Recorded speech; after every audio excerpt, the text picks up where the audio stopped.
I told them. All right. Good? Okay. Good evening, everyone.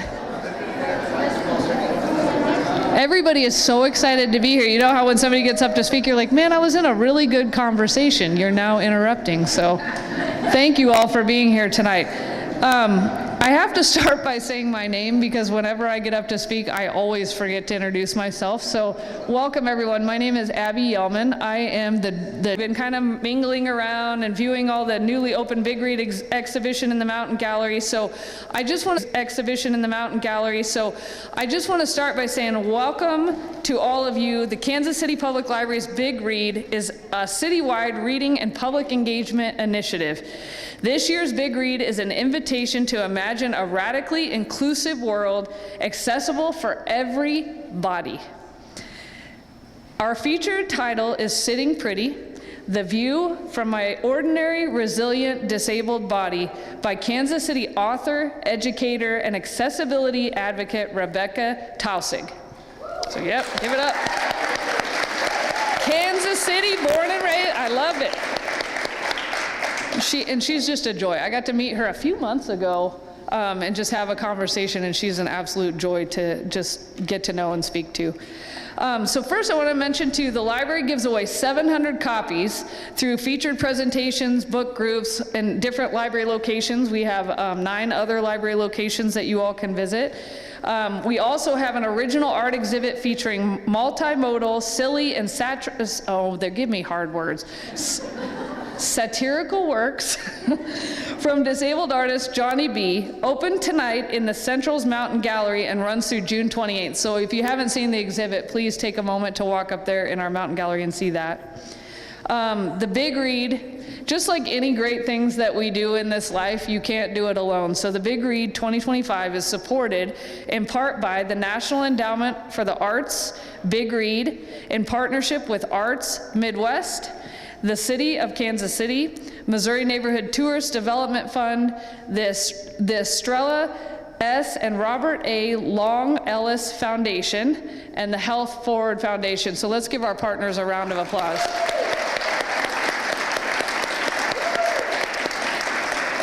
And because it's 7 o'clock at night, I'm going to go back and correct myself. Estelle S. Robert A. Long Ellis Foundation. So thank you to them.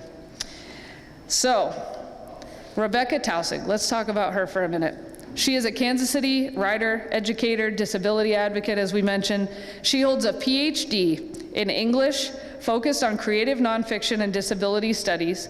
Taussig runs the Instagram account, Sitting Pretty, writes for her Substack, This Too, and co-produces the weekly podcast, Scratch That. Author of the best-selling memoir, Sitting Pretty, Taussig has a new children's book, which I was disappointed I missed this event because I heard it was fabulous. She has a new children's book, We Are the Scrappy Ones, from Learner Books. And again, we celebrated that on April 4th at Friday Night Family Fun I believe it was at the Plaza. So with Taussig tonight is one of my all-time favorite human beings that, even though I'm newly back to Kansas City, I've known Kaite for a long time. Kaite Stover is the Director of Reader Services at the Kansas City Public Library. With an MA in English Literature and an MLS, Stover has been advising adult readers in Kansas City for 18 years. She runs the library's Shelf Help and Book Group Bag programs, the Maya Angelou Book Award. She teaches Readers Advisory locally. I remember taking one of those trainings like way back in the day, Kaite Stover. I was in one of her trainings. And she also is recognized by ALA, the American Library Association, as a subject expert. In addition to reading hundreds, and I mean hundreds, of pre-published titles annually, Stover also reads tarot cards. She's gonna do mine one of these times. Her favorite reading so far was with Margaret Atwood right here in Kansas City last fall. I remember her reading her tarot cards before she interviewed her for the library's 150th anniversary speaker series. So I'm honored tonight that after the feature presentation as well, Rebekah will answer questions from our audience in Kirk Hall. So if you all have questions, I'm sure they'll have a microphone. We want you all to engage and be part of the conversation, as well as for our folks online. Welcome to them. I always forget we've got folks watching us online. So welcome to all of you. If you have questions, we'll take those as well. So now, without further ado, thank you for the patience this evening. Please welcome Katie Stover and Rebekah Taussig to the stage for our featured presentation.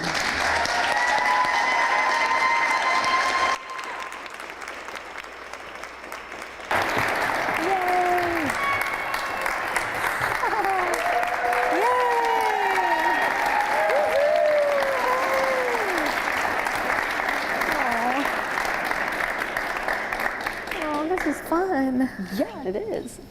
Good evening, everyone, and welcome to Kansas City Public Library's first big read to celebrate a Kansas City author, Rebekah Taussig.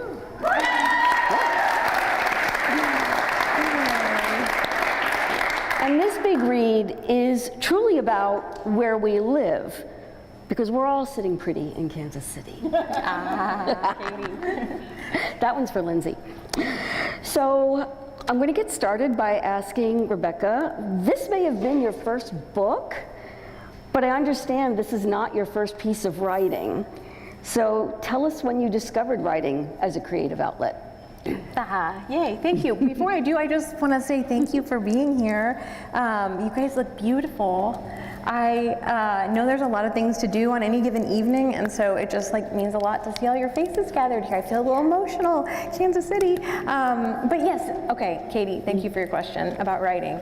As I've gotten older, I guess I've realized that kids find lots of ways to express themselves and interact with the world, and that could be music or sports or whatever the thing is. And it was very much 100% writing and words for me from the time I was really little. So I have this very vivid memory of being at my grandparents' table, and I had a stack of printer paper with the perforated edges that you're bending, thank you, yes, bending back and forth, for myself, with a blue truck featured prominently. I don't remember the story, but it was this thing that I made with words, and then through my childhood, I mean, language and writing found its way through me in so many different ways. I do have a whole shelf in my home full of really cringy journals that I just gathered around me, super embarrassing, and yet I will never get rid of them.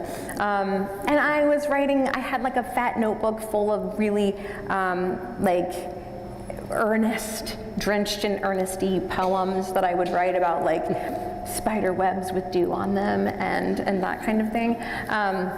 But then as I got older, I started writing a lot more fiction.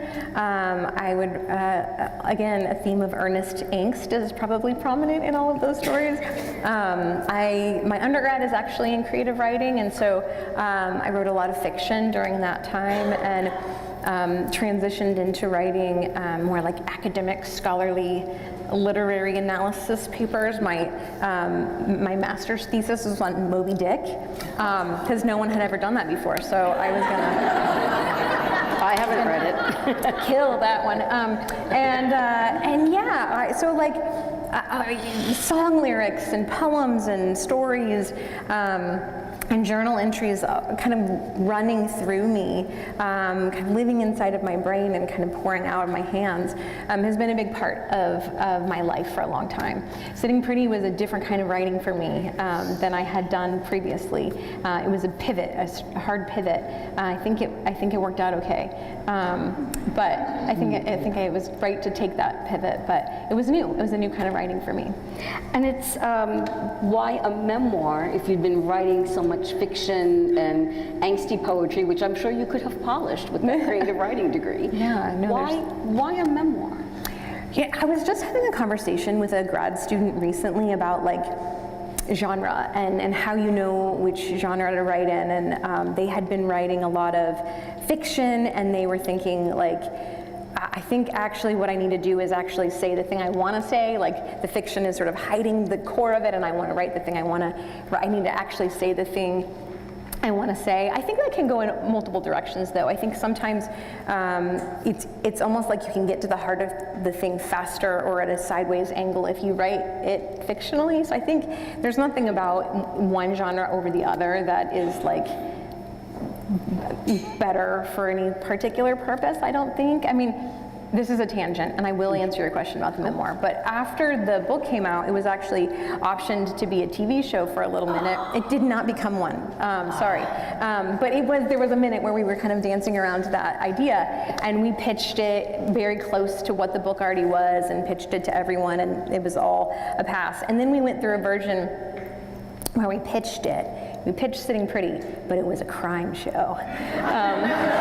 So we wrote this whole version of the themes of this book, but we packaged it as a crime show, and the protagonist was similar-ish to this embodiment, and then the co-pilot of that series was a troublesome teenage boy who was difficult in English class. I don't know if you've read the book, you might be able to picture what that looks like. But the two of them were sort of paired up in this crime genre. And it was really interesting to me to take the true things of this book and bring it into a fictionalized world. And I found that there was this interesting way of getting at the heart of what it's like to move through the world that is not built with you in mind, but heightening the stakes around crime. In some ways, as I was sort of writing out these scenes, it was like, this is a great way to translate what this feels like by bringing in this other element or this other layer, that it heightens the stakes in a way that actually feel very true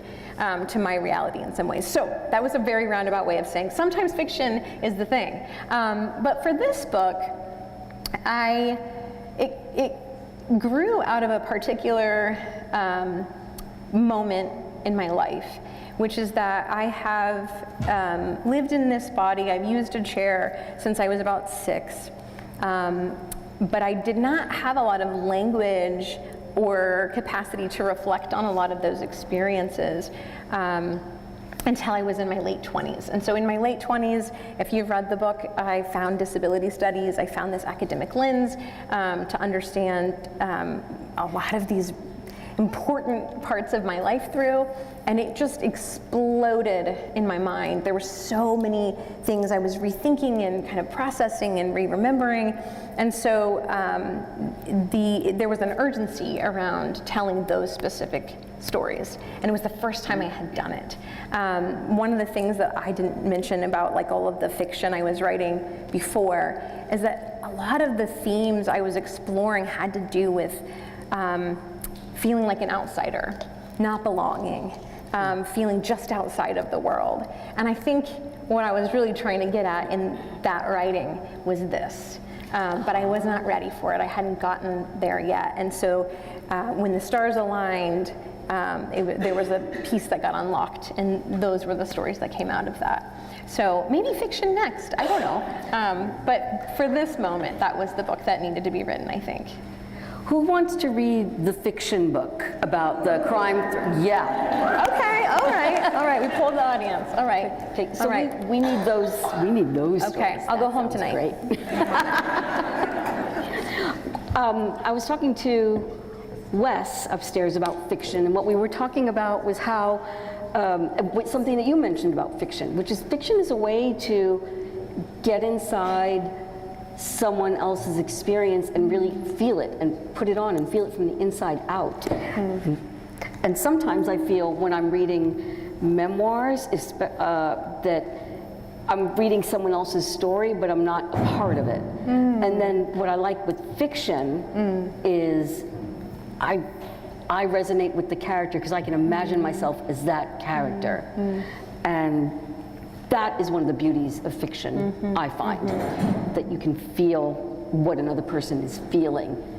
Yeah, and you have a little bit more wiggle room to create and bring to life some of those moments by bringing in things that you don't maybe remember were there exactly, but Right. you have that capacity to build a world a little bit.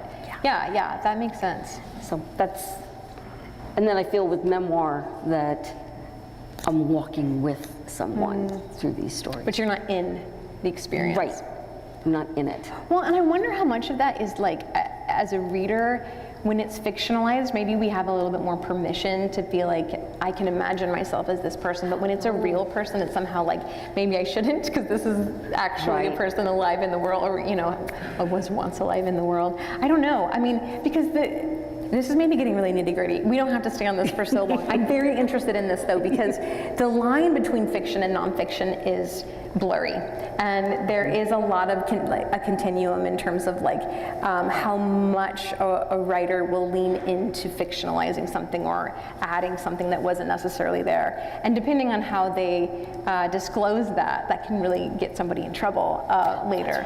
But for anyone who is, whoever is in this room who's interested in the line between fiction and nonfiction and how we tell our stories, the memoir Lying by Lauren Slater is the juiciest step into that world. So, really? Lying by Lauren Slater. I think it's technically considered a memoir, Katie, so see what you think of that. But she admits she's lying right away, so Exactly. I'm fascinated. Exactly. How do we do this? I'm there for that. Yeah. So I was thinking back on all the reading that I've done, and I guess I've done a lot. I like to think of myself as a professional reader. And one of the things I recalled when I was just going back over all my reading, especially when I was a kid, is that if I encountered a disabled character, it was because that's what the book was about. It was about that character dealing with a disability. And I can't say that I've read many, if any, books that create a disabled character and it's just part of the whole person. It's part of the whole story. So I started thinking on my reading based on a question that I saw in your Substack, and it was, why is it so hard to tell a story that includes disability as part of a pulsing, living whole? I mean, great question. I would like to point out, has anyone in this room read Tomorrow and Tomorrow and Tomorrow? Yes. Okay, I think that book is my favorite example of disabilities being a part of a character's world. The story is not about this character's disability, but it's a layer to this person that you are getting to know over the course of the book. So anyways, I just wanted to throw that out there as like very interesting example and rare, because you're right. I think usually if a story includes disability, it is going to be with a bright spotlight lens on that disability, and that is that person's whole story. That's not how I have experienced disability in my own life. The way I try to explain it, I don't know if this will make sense to anyone in the room, but you guys familiar with internal family systems therapy?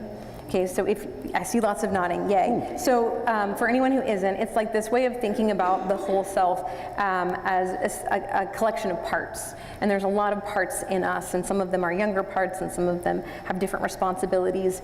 But when I imagine all of the parts of myself, some of them are younger selves, some of them are the teacher selves, some of them are the mother self. Every single part of me moves through the world this way. This is a part of every part of me, and yet it is not the only thing I think and breathe and dream about. And so it's inextricable from every moment of my life, but sometimes it's in the spotlight and sometimes it isn't. I think when it comes to storytelling and representation, I think part of the problem that, at least that I feel as a writer, is that we are telling these stories in a world of stories that already exist. And a lot of those stories have gotten it wrong. And so I think that there is this drive to correct those narratives. And so either on the one hand, we have stories that are falling into all of the tropes that we've told over and over and over again, or there's this drive to pull the pendulum as far as we can in the other direction to correct that narrative. And I think that can lead to a lot of extremes, and it can be really hard to tell a story that exists in its own right, that isn't in a conversation with the stories around it. I mean, how do you even do that? I've struggled with that. And so I think that's at least part of it. I think another piece of it might be that as humans, we tend to have a lot of questions and anxieties around disability. And so when it comes into a story, we want to understand it, or we want to make it smaller, or we want to explain it, or whatever that thing is. There can be an urgency to do that. I don't know, those are some things I've pieced and puzzled over because that's a question I asked. So I don't know the exact, I'm interested in that, and those are some things that I think about, but I don't know for sure, and I would love to know what other people think about that. It's one of those chewy questions for us to think about. Thank you. Which kind of leads me to another issue, which is author as brand, and I was fascinated with your writing on that. Because in a recent piece you wondered if you are a disability advocate or a writer, and you mentioned the pressure to explain or meet an unspoken demand of someone who's in front of you. And so how do you deal with the pressure to explain even if someone hasn't asked? Well, my answer is I don't know, Katie. I don't know. I don't know how to deal with that. I mean, I think you're tapping into that question, am I a disability advocate or am I a writer, is something I've really been processing lately. And I think that the immediate response to that question is, well, you're both, right? Like, why you don't have to choose. And I don't have to choose. But I think for me, part of the chewiness of that question is internal. After this book came out, Sitting Pretty, I've had a lot of uncertainty and unsureness about what I'm to write next. You know, if you read the epilogue of that book, you know that it sort of tees up the next book, and I've struggled. And I think part of my struggle, besides the fact that I have a little kid that I'm responsible for taking care of now, that takes up a lot of my time and my brain cells. But I think part of it is sort of losing my footing a little bit in terms of what I am here to do. It's really lovely of you to ask me all these questions about writing, but normally when I talk about the book, the questions aren't about writing. They're about disability and ableism, and for good reasons, because we need to talk about those things and because that's what's in the book, right? But I have felt a little bit lost in terms of my North Star, I think. What am I here to do, and what are the stories I'm here to tell, and what if there's a story I want to tell that has nothing to do with disability, and is that it self-indulgent of me to tell that story, or is that irresponsible of me to tell that story? And so I've kind of wrestled and churned that over, and I think what I have been realizing for myself, what I have processed myself, is that I see myself as a writer who is here to write honestly about the world that I live in and my experience in it. And I think whatever comes of that, I imagine will include a certain amount of advocacy because of the position in the world that I sit in, right? Because of my embodiment. But I think that has been a helpful orientation for me, because when I sit down to write, I am paying attention to whatever is here versus looking outward and deciding what is the narrative that is the most important to tell. Sometimes I do that. You know, I mean, I think it's maybe a little bit of both, and maybe part of it is knowing the difference, or paying attention to what are the questions that I want to answer for myself, and what are the questions I need to answer for the world around me, and can I kind of move between those two things? So I'm rambling a little bit because I still feel very much in the middle of processing that for myself, and I also don't remember the exact question you asked me. You did. Okay, did I answer it? I don't know. Because you kind of, it's like you're caught in the middle of the creative process. It's like, it's the art. It's how does disability fit in your art? And sometimes, maybe sometimes it will and sometimes it won't. Well, and I think, I don't know, to go back to that internal family systems image, I think it always will. But I think because that is my embodiment, I think one of the things that happened for me as a writer, I was thinking, because we're talking about writing, yay, thank you, Katie. I was thinking about some of the stories I wrote when I was younger, and one of them was about this this young woman who goes to a fancy wine and cheese party, and she doesn't know what to say, and she feels awkward, and she feels like she's among people she doesn't fit in with, and she finally, by the end of the story, like breaks out of the room, and she takes her shoes off and she like runs across the sidewalk, and there's sprinklers and she's getting her feet wet on the concrete or whatever. Like, this is the story I wrote. I have never run across wet pavement with bare feet in my life, right? So I'm like writing this story that is disembodied in a lot of ways. And I was sort of projecting it into something in my head that I had not lived or hadn't really brought into the sensory world. So I think disability is a part of everything I write, in that I'm trying to capture a sensory experience of the world. But I do think that we can shift the focus. And I think part of what I'm really excited about, and what I've been thinking about lately, is like, I'm thinking, okay, rewind to just a minute. I've been thinking a lot about younger people. My son is almost 5 now. He is a giant person, but he's also a very little, tiny person. And I've been spending a lot of time with the kids in his school. And I've just been being close to younger people is making me think about how I want this little cohort of, what are they, alphas? These little tiny people, what I want them to see in the world of disability as they come into this place.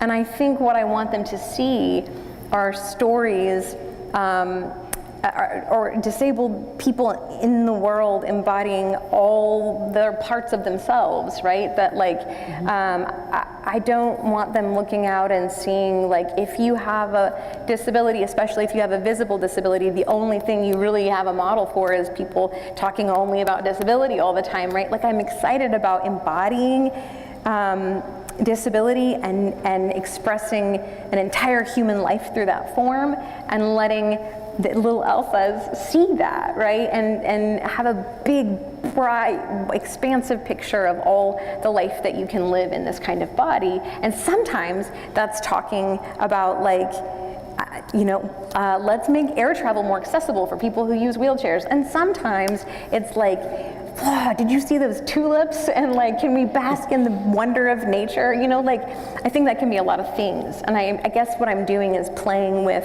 the creative edges of that. And no matter what I do, though, I'm embodying disability in the things that I make. I can't not. I don't know. Okay, thank you for your patience as I wandered through that. I don't know. This might change tomorrow. This is what I'm thinking today on that. Thank you, Katie. But that's very human. And that's what it means to be a writer. That's what it means to be an artist. The art can change from day to day based on what it is you hear today. Yeah. I don't know if other creative, I would love, this is what I want next, is like a panel of disabled folks who are artists and creators in the world. And I would love to know, like, do you feel pressure to create a certain kind of content? Do you feel like you are here, like, I listen to a lot of like podcasts on creativity, and there's so many times when I'm like, I don't know if this applies to me, because I have this other purpose that I'm supposed to be following, and how do I hold on to the advocacy, the pushing for a better world, and also answer the questions that artists are supposed to answer. And I have a hard time holding on to all of it at the same time. I'm working on figuring out how to hold on to all of that and push those creative edges out further and further. I'm going to leave any writing process questions to the audience. But I do have one question for you. There are 8 mini memoir essays in Sitting Pretty. And there must have been a chapter that you wanted to include, but you had to leave on the cutting room floor. What's that story? Okay, funny, Katie, is that actually there's a chapter I didn't want to write. The chapters that are in the book are there because I was writing so much online leading up to this book. And what I did when I was pitching it is I churned over everything I had written, and I looked for themes. So these were the things I was compelled to write about at the time. The chapter I did not want to write is the feminism chapter. I was really not interested because it felt really hard. I didn't have ideas on that before I wrote the book. I was starting totally from scratch and figuring out what any of that meant to me. I was very intimidated by that. And I think what I ended up doing was, hopefully, you can tell me yes or no, what I was hoping to do is to capture some of that confusion and tension and evolving thinking in a chapter. But that was not in my book proposal. I did not propose that chapter. My editors really thought that that would be relevant, and I'm glad that they did. I mean, I felt like what we were able to include there felt meaningful to me ultimately, but it was not my idea. There are plenty of chapters I would write now that were not included in this book because so much has changed since this book came out. I mean, it's like wild. Less than 24 hours after I submitted the final manuscript of this book, I'm like, oh, I'm gonna be a parent, find out I'm pregnant, and then my partner Micah, who's here, you like that I did that, right? Yeah, Micah was diagnosed with cancer 7 days after that, and you need to know that he's doing well. We just passed the 5-year mark of the cancer not returning, which is huge. We're unspeakably grateful for that.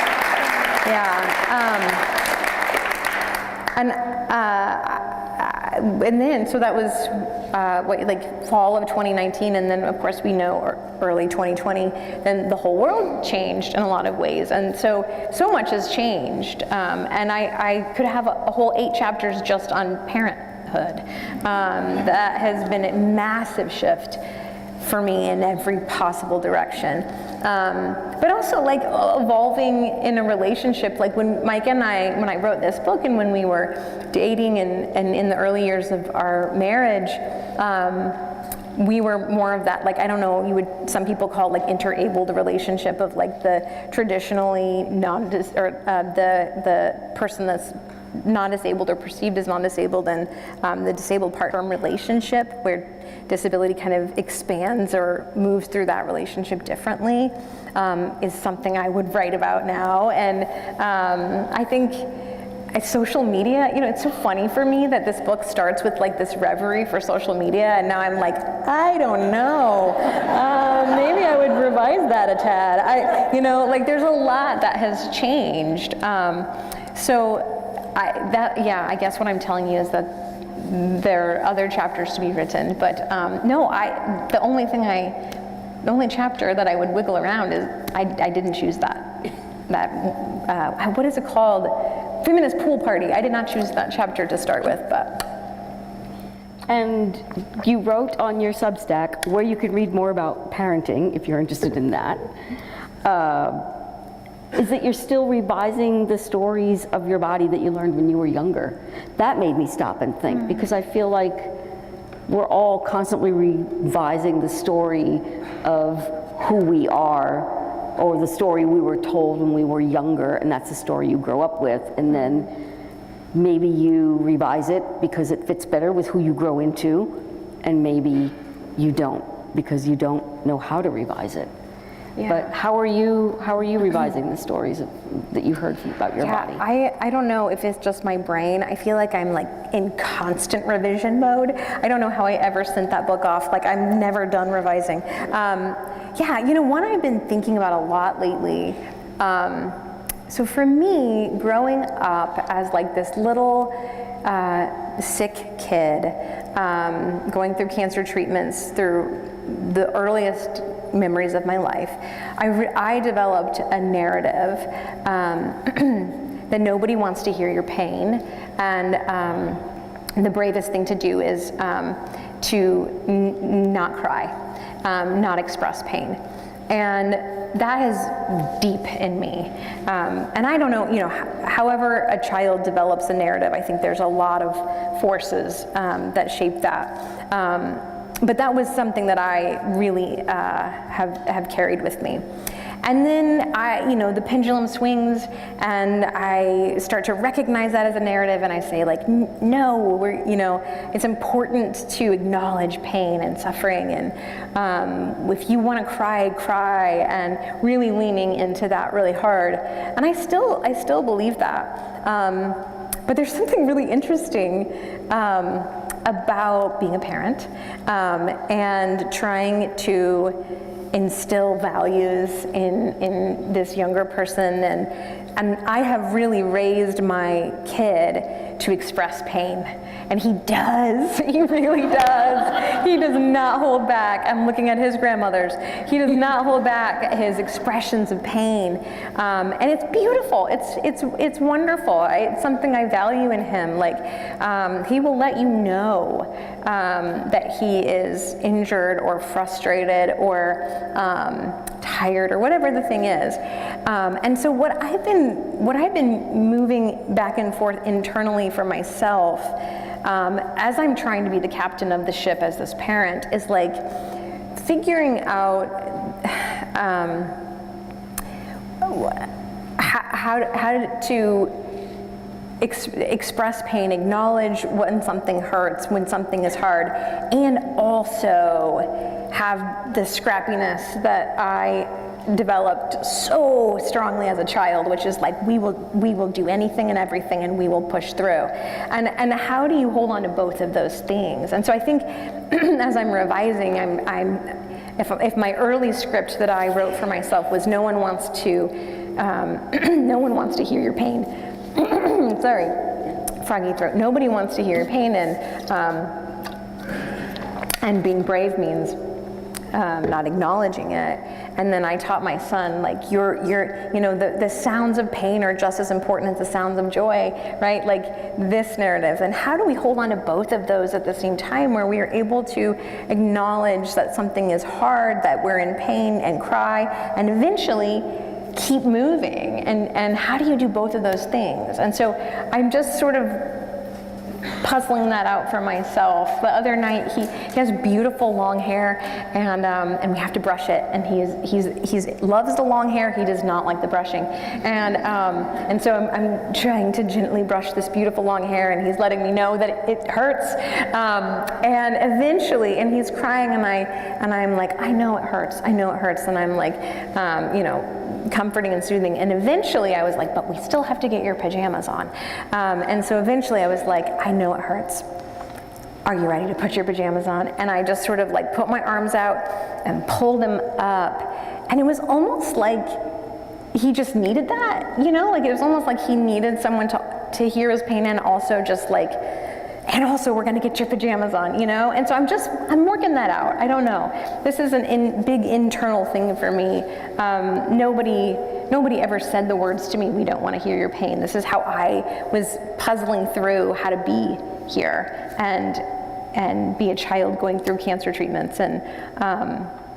And now I'm the mother with the kid who doesn't want to have his hair brushed, but does want to have long, long hair. So, just trying to piece it through. I don't know if that answers your question. I think so.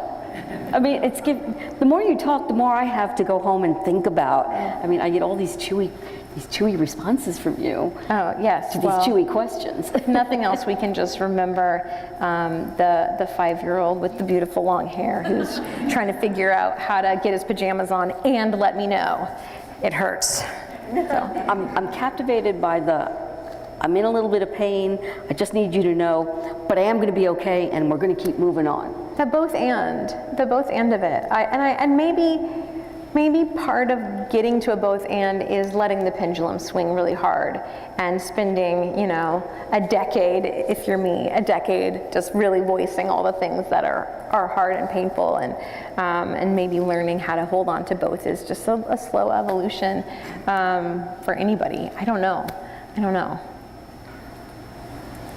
There's a lot to think about here. That's what I love about your book, and that's what I loved about your Substack, is that there were so many things for me to think about. These were questions that you were asking, and I wanted to ask you. I was like, she must have the answers. No, sorry. I'm still also thinking about them, yeah. These are also questions I find interesting, but, But something else you said in your Substack really stuck with me, and I didn't put that in my notes. And that's about all of us taking time to sit and think about these larger things, because we're living in a world that doesn't seem to want to grant us the grace of quiet or thinking time or just research and development on ourselves. Just time to pull away and think about it. And just because you pull away and think about it doesn't mean you're going to have a solution after you've done that, but maybe you've just sorted it out and it's bearable until the next time you sit and think about it. It's a lot easier. And that I gleaned from reading a piece in your Substack, and I thought, yes, time. Yeah, I know what Substack you're talking about. It's sort of the anti-efficiency post, where it's like, let's think about all the ways that rambling about in a slow, wandering pace might lead to discovery, and we're not encouraged to do that, right? There's a lot of incentive to be productive and keep a certain pace, and what happens when we deviate from that, and what might we discover in just wandering, in moving slow, in spending 4 days making Valentines for 23 5-year-olds. It helped me today. That's what we did. I took a walk around the block because I wasn't sure how to conclude what we were talking about tonight. And as I walked around the block and walked through beautiful Kirk Hall, did a sound check with Leslie and Caleb, and came to a conclusion. And it is, before we open up questions for all of you, please tell us about your most recent publication, and by recent I mean April 1st. We Are the Scrappy Ones, because you've gone from memoir to picture book. That's quite a leap. Yeah, it was a big leap. It was tricky for me. This book, it's funny, Sitting Pretty was like 2 years from the start to publication date. Scrappy Ones, We Are the Scrappy Ones was 4 years. So I started this book a long time ago. You guys, it's really fun to share it with you.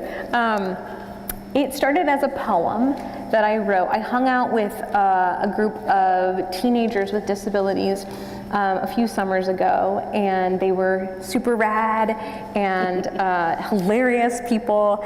And I noticed as like parts of the conversation sort of turned toward disability, I noticed that the way that they talked about disability was really medical. They were very quick to talk about their surgeries or their diagnoses or their when they got mobility aids, and it was interesting to me because it reminded me so much of myself as a teenager and how I would have talked about disability at that time in my life.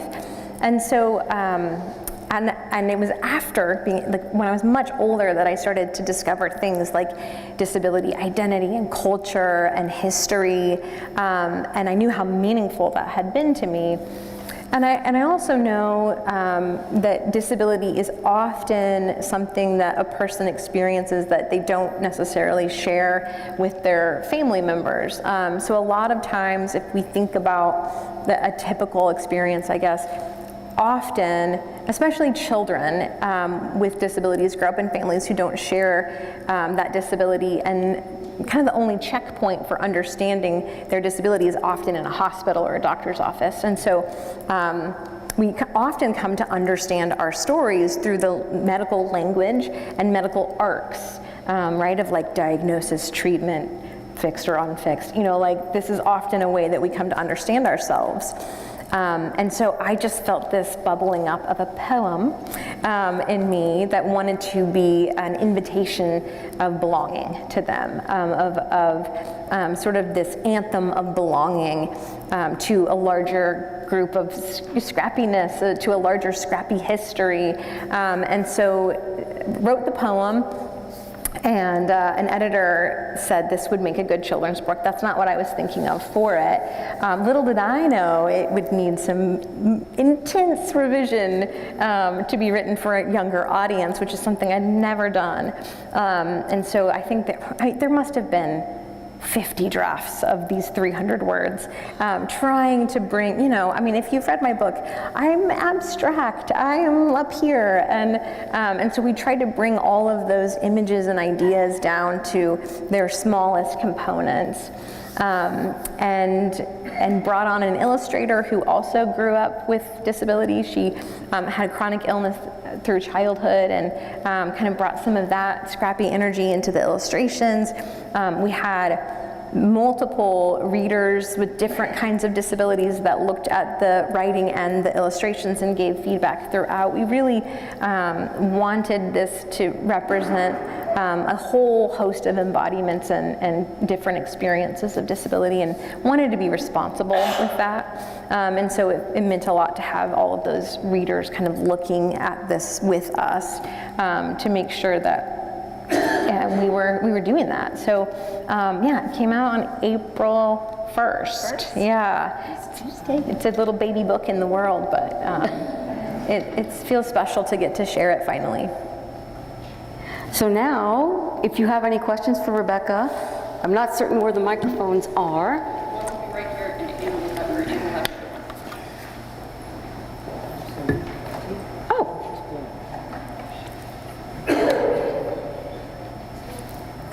So if you can, come up to the mic, because we're recording this and the folks at home will be able to hear you. And then we also have a floating mic if you cannot come up to the microphone. It's Renee. Yeah. Hi, Rebekah. Okay, one thing I wanted to say that might help you try to decide how to present yourself to the world. Bob Dylan, he wrote a lot of songs about civil rights.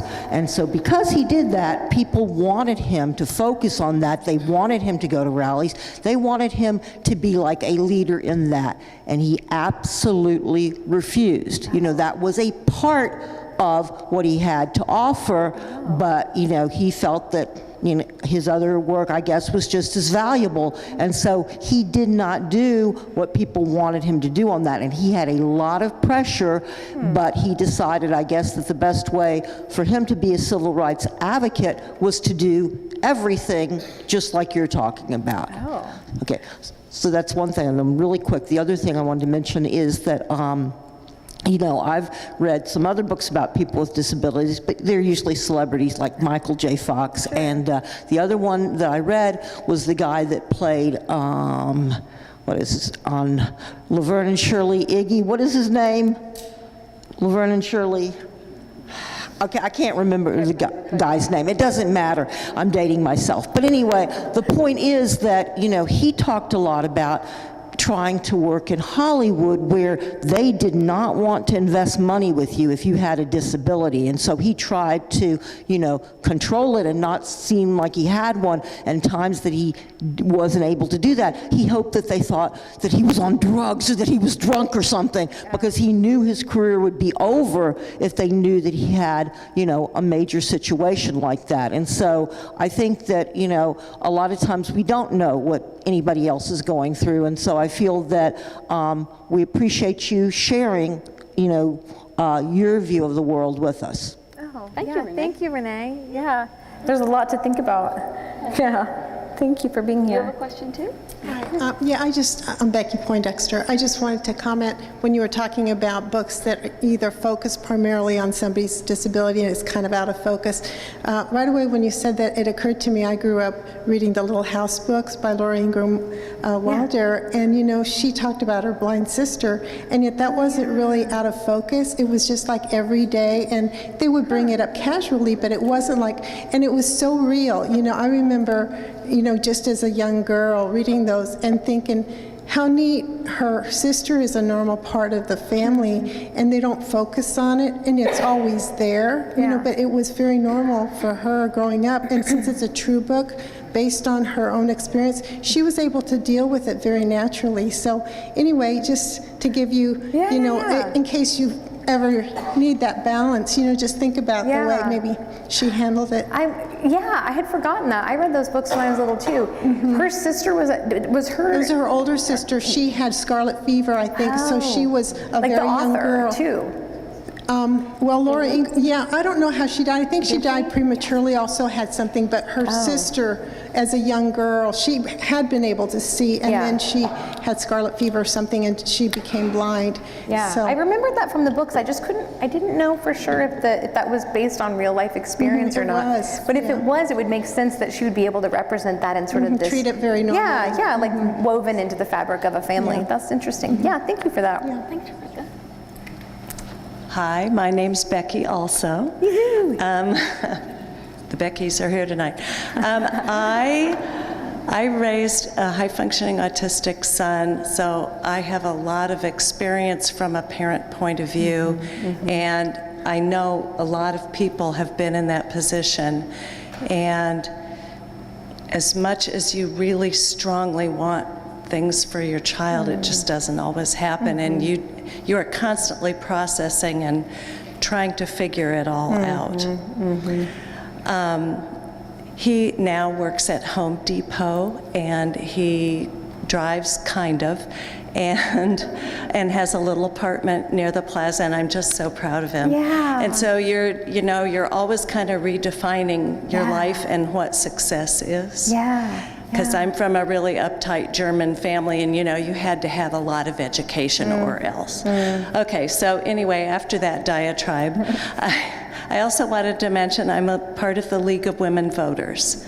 And so I wondered if you'd ever had trouble voting, or if you'd talked to other friends who'd had trouble voting, because we distribute a pamphlet that says, oh, we're all accessible and we're all everything, and when I go vote, I really don't see that. Yeah. So I just Thank wondered you if for you could talk asking about that a little bit. Yeah, no, thank you. That's a great question. I mean, I do know that just from listening to people talk online mostly, that is a huge pressing issue, and that we want that to be as accessible as possible. I have almost always, I think with the exception of like one election where I had just moved or something, I have always had my ballots sent to me. Right. I'd always do mail-in ballots because of that. So I really value that as an option, right? Yeah. Like I would like to be able to continue to do that. I think it's the best thing, just from what I've seen at the polls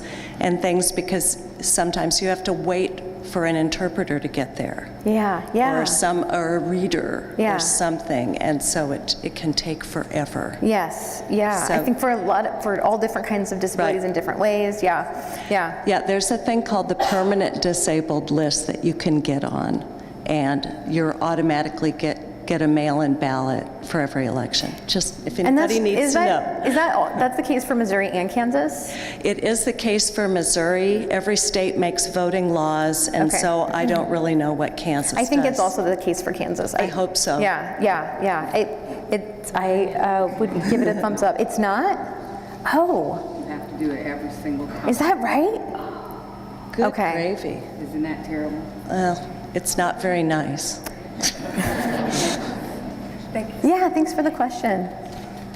Hi. Hello. I just finished your book this morning, and I'm so glad you answered all the questions that were rolling through my mind, like yay. parenting and Micah. I'm so glad that you are on the mend, so that's amazing. Now I don't have to worry. But I wanted to say your book is amazing. You're an incredible storyteller. It felt like a nice hug from a friend. As someone who's going through chronic illness, it was like somebody gets this stuff. So it was, thank you just for being vulnerable and sharing your story.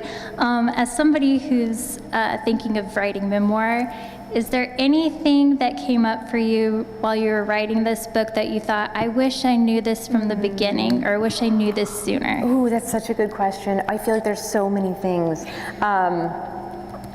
Okay, I'll just start rambling on some of them, and then when it gets embarrassingly long, I'll try to cut myself off, because I feel like we could talk for a long time about this. I think one of the things that I wish I would have known is just like how much revising you will do.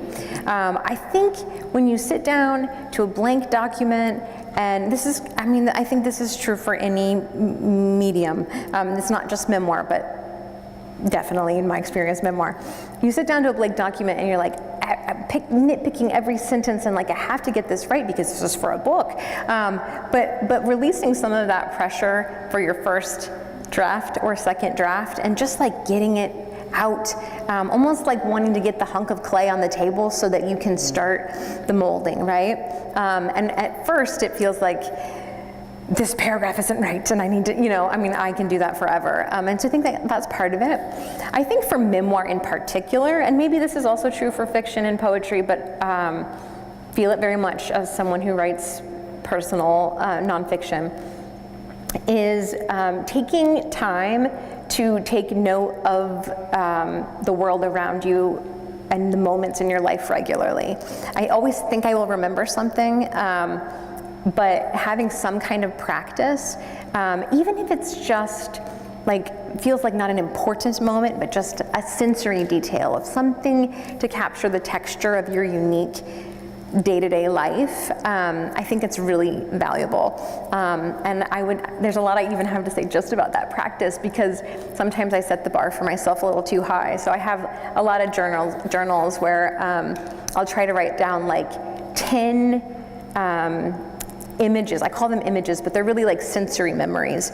10 sensory memories from the day.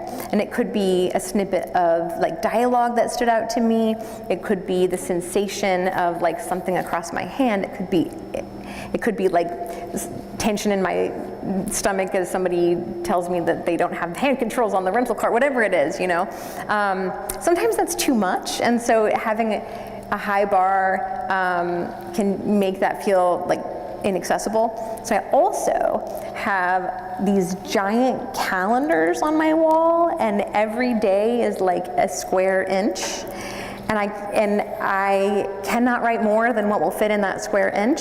And so I will write one thing in that calendar every day as like just a push pin on the map. That's like, this is where I was on the planet on that day. That's a lower bar, right? There are still days when I sit in front of that calendar for like 10 minutes, like nothing happened. Was I even in this day? But that practice, right, of like not only the record for yourself so you can look back and see it, but also the practice of paying attention and looking for those moments throughout the day is helpful. This will be the last thing. I could really talk to you for a long time. I could listen all day. Yay! This is my favorite. Having someone that you can read aloud to.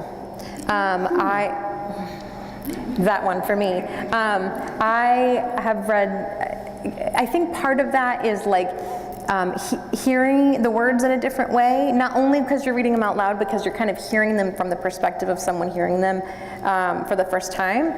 That was invaluable for me, like reading a draft aloud, or several drafts aloud, sorry Micah. But like having someone that you can read to was really helpful for me. I think the last thing I will say is just, I feel very, very strongly that your stories are important. I think anyone who is willing to bear witness to what this life on earth experience is doing important work. I think it's really easy as a memoirist to diminish the value of those stories because you're like, oh, who am I? You might not have this problem. No, this I do. This is a me problem for sure. Like, why would this matter to anyone?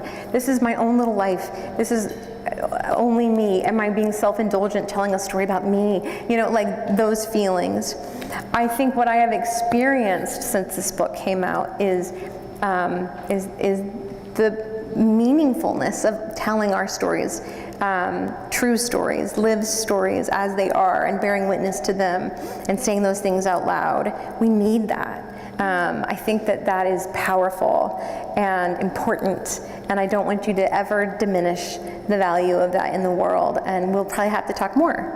Yeah? Yeah. Okay, we'll talk more. Thank you so much. Yes, that thank was very you. helpful. Thank you.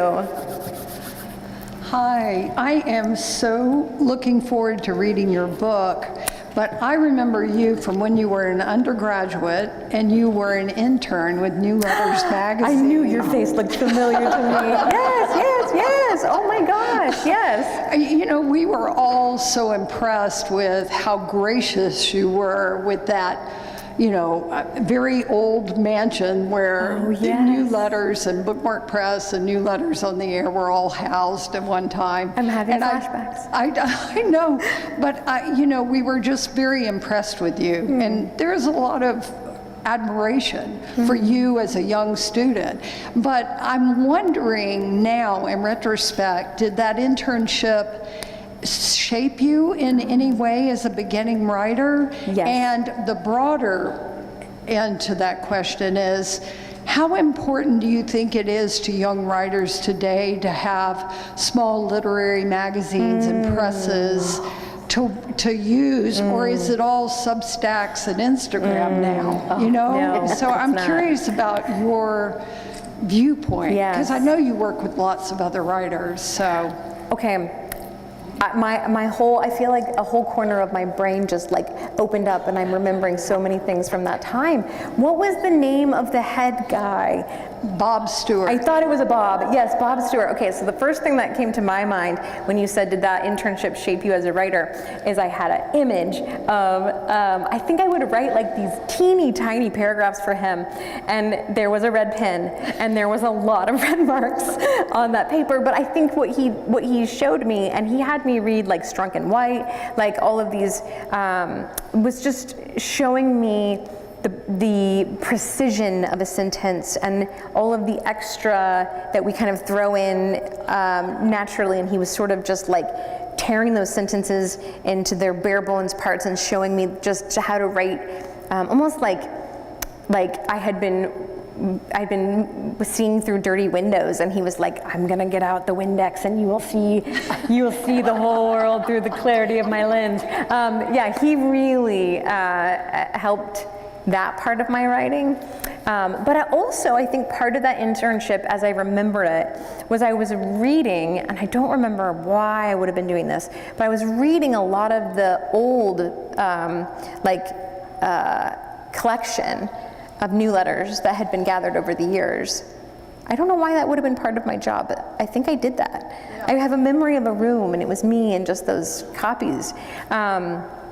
And that, to kind of thinking of your question about, is it just all Substack and Instagram, my bones sort of shivered and quaked at the thought of that, because no, I don't think so. I don't think it is just Instagram and Substack. I think that, and I kind of alluded to that when I mentioned the beginning of my book is sort of this reverie for the power of social media, and it has done beautiful things, but I think what we're feeling now is the profound limitation of that space and all that we're missing and all that we are craving, and so much of that I think is the books in our hands and the author readings where we're in the room and we're having real conversations, and they're present and unfurling in real time. I think that's something we crave and miss, and I think there's incredible value in not only,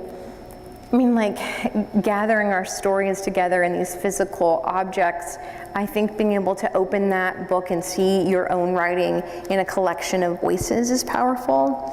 I think seeing your own writing on a page that you can open and see and other people can see is powerful. I think that kind of gathering leads to real life conversation, and I think that's important. I think that there's value in Substack as well. At least I have to believe that for the moment because I'm there. But I think they offer different things, and I don't want us to lose the artifact, the object. I think that we miss it for good reasons. So I'm so glad that you reminded me where I knew your face from, and for bringing back those memories of that time to me. Well, I'm excited for you, and congratulations on being part of the big read nationally. Thank you. Not just here, but across the United States. Yeah. We're very proud of you. Thank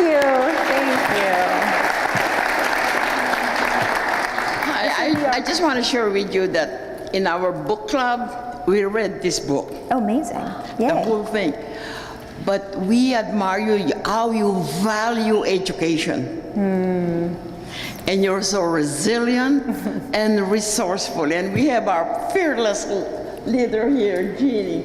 She's the one who keeps us together. Oh. And good luck to you and wish you well. Oh, thank you for reading my book in your book club. I love that. I kind of wish I could eavesdrop on the conversations because the only way I think I was able to send this book off into the world was to believe that it was not done and that it lived on in people wrestling around with it in book clubs. So, yay, thank you. And then being a special ed teacher, you know, I understand you real well, all of us in Godspeed. Thank you. I recognize there's a recognition in our faces, the teachers in the room. Thank you.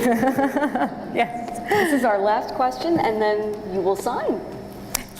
Yeah. Hi. I'm also getting my PhD at KU in English. So yes. And so reading this book, there were so many things that I latched onto. But when you'd say things like grading freshman comp papers, I was like, yes, I know that. Every feeling. corner of your breathing life. Yes. It just hangs over you. Yes. Yes. But I wanted to ask, you mentioned this in your book, and you also have talked about a little bit tonight, the social media aspect, and that sort of public digital writing. And I was curious if you could talk more about your entrance in that sphere of public writing and how that relates to kind of where Sitting Pretty is today, if you see that social media writing as linked to this sort of writing in any way. Yes. Yes, I do. Yeah, I mean, it's very complicated, and I think it's changing in real time. So, I mean, I started that Sitting Pretty Instagram account in, I think it was 2015. If anyone remembers Instagram in 2015, it was a different land, it was slower. It was people stopping to read. It was long, thoughtful comments, and then responses, and then it was like conversations. And so I started in 2015, and I think part of my initial hope was just almost like you could think of it as like a journal, like a collection of my own writing. And what I found was so much more than that. And I found conversation, I found people who understood. That shaped my thinking for this book. Like it started to grow and build into something bigger than it was initially. So I almost even thought of them as like little seeds I was planting that started to grow. And I think the reality is I don't know when or how exactly a book of mine would have gotten published without Instagram. My agent found me through Instagram, and when we pitched the book, like they insisted it had to be called Sitting Pretty because that's what the Instagram, like they're very much tied together. And it's been strange to see the spacing, this space is changing, and I haven't always known what to do with that. I mean, I have not pivoted. I have not been adaptable in that space. I've continued to, I don't write exactly the kind of thing I used to write, but I definitely haven't picked up the reels and You're not doing dances? No, I haven't done dance yet. No dancing. So I don't know in terms of I'm thinking of you. Are you wanting to write a book or publish or? Rec comp, so I'm not creative. My best grad school friend Amanda in that book is a rec comper. Fun. Yeah, if that, yes. Representation, that's right. rec comp. I feel like I know a little bit of that world only because of her. I think for a lot of people who want to write now, the long thing that people have been saying forever is we got to have a certain number of followers on social media, otherwise no one will ever pick up a book of yours. I think that's changing, in part because big numbers on social media are not translating into engagement on the platform itself, let alone a book purchase. And so I don't think that means the same thing that it did when I was first publishing this book. I think it's changing, and that is both hopeful and scary, because what's the new rule? I don't know.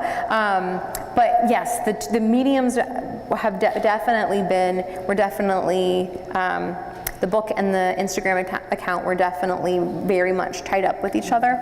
I kind of am thinking about my Substack as a similar attempt at a similar thing, which is asking questions that are chewy, that I don't quite know the answers yet to, and doing them in a space where I hope I can gather those thoughts and be in conversation with people about them to figure out what that book will be.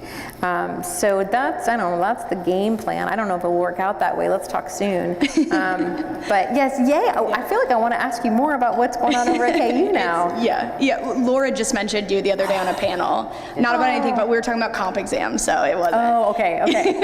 Yes, comp exams. Oh my gosh. Okay, well, thank you for the question. Thank you so much. Yeah, for being here.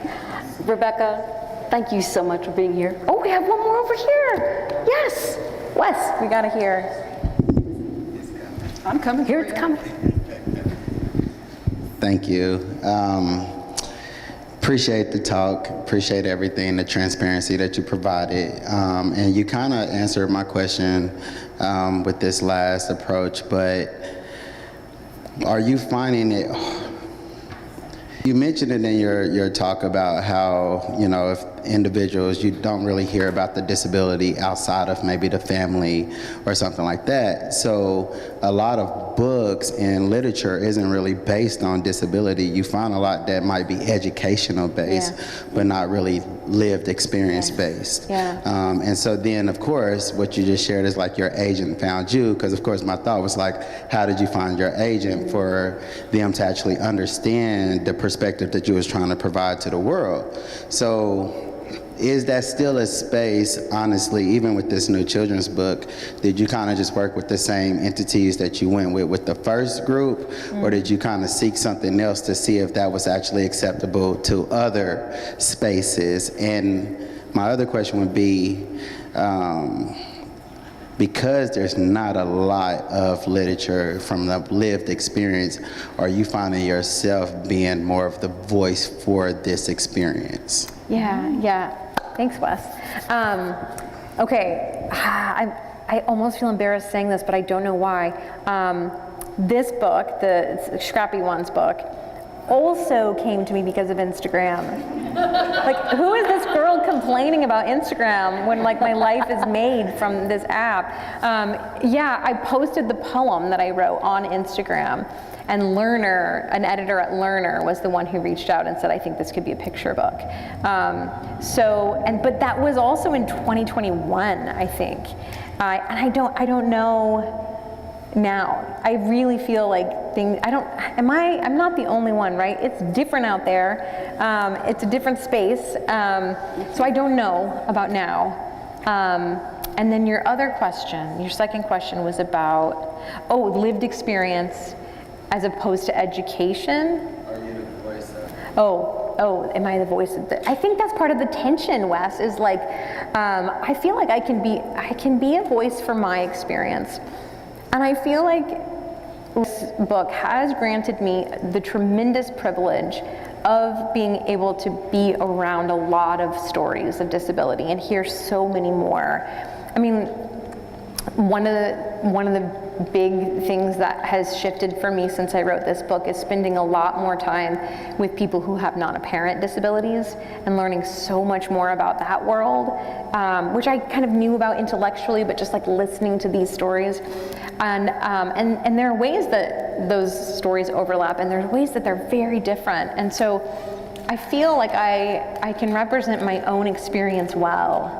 I feel wobbly, conflicted, unsure about what it means to represent more than that. And maybe you're helping me piece together my chewy question of like what it is that I'm doing, right? Like the advocacy, the writing, how these all fit together. I think maybe part of it is like just this ability to, and kind of what we were talking about over here too, like to tell a true story, my own story, value that story, trust that will do good, but not being really cautious about any move to represent more than that. I do feel like I'm lucky enough to often have a microphone. I want to speak in a way that is valuable to the attention that I have for the moment, and also I want to be careful about how much I try to represent. Thank you for that question. I feel like you're helping me work this out in real time. I appreciate that. Thank you all for being here. There's so much to do. I appreciate it.